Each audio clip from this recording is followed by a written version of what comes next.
तेरी वहदानियत की तबलीग कर रहे हैं। अब उन्हें भी नजर आतिश किया जा रहा है। हमारे मालिक तो उनको बचाने के लिए हमको हुक्म दे। हुक्म हुआ, जाओ, अगर इब्राहिम तुम्हारी मदद कबूल कर लें तो बेशक तुम उनकी इमदाद करो। वो फरिश्ते ज़मीन पर नाजिल हुए और हज़रत इब्राहिम अलैहिस्सलाम की खिदमत में मदद करने की ख्वाहिश की। हज़रत इब्राहिम अलैहिस्सलाम ने इमदाद कबूल करने से इनकार कर दिया। फिर वो फरिश्ते आए जो हवा और पानी पर मुतय्यन है। फरिश्ते हवा ने कहा कि आप कहें तो हम आंधी के जरिए इस आग को मुंतशिर कर दें। आपने फरमाया, मैं मौका इम्तहान में हूँ, मुझे तुम्हारी इमदाद की ज़रूरत नहीं है। फिर पानी वाला फरिश्ता आगे बढ़ा और उसने भी कहा कि अगर आप कहें तो पानी बरसाकर आग को बुझा दूं। इरशाद हुआ, ज़रूरत नहीं है। अलगर्ज हज़रत इब्राहिम अलैहिस्सलाम को मंजनीक में रखकर फेंका गया। वह हवा में उलटते पुलटते जा रहे थे कि हज़रत जिब्रील अलैहिस्सलाम ने बढ़कर इस्तकबाल किया और उनसे मुलाकात करके कहा, इब्राहिम, तुम्हें कोई हाजत है? फरमाया, बेशक है, लेकिन तुमसे नहीं। फिर हज़रत जिब्राइल अलैहिस्सलाम ने कहा कि अच्छा, मालिक ही की तरफ रुजू करो। कहा, सवाल की ज़रूरत नहीं, हमारे हाल का उसे इल्म होना ही काफ़ी है।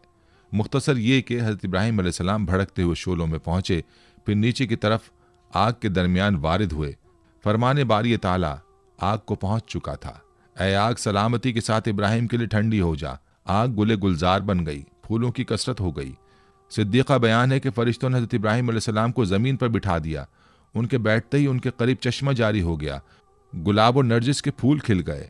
एक रिवायत में हज़रत इब्राहिम अलैहिस्सलाम जो ही वसत आग में पहुंचे, हज़रत जिब्रील अलैहिस्सलाम ने फौरन बलूल का एक तख्त बिछाकर उस पर उन्हें बिठाया। उनके तख्त पर बैठते ही चश्मा आब जारी हुआ और गिर्द गिर्द फूलों के दरख्त नुमाया हो गए।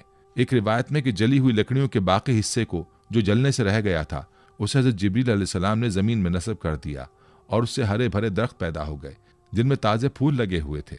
उसी दौरान में नमरूद ने अपने मीनार पर जाकर इब्राहिम अलैहिस्सलाम की तरफ जो निगाह की तो उन्हें जन्नत नुमा गुलजार में बैठा हुआ देखा।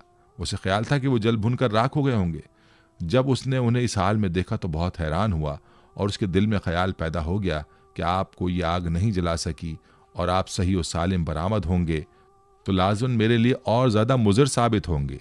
यही कुछ सोचकर उसने अपने कारकुनों को हुक्म दिया कि मंजनीक के जरिए से इब्राहिम पर पत्थर फेंके जाए। चुनाचे बड़े बड़े पत्थर उस राख में फेंके गए।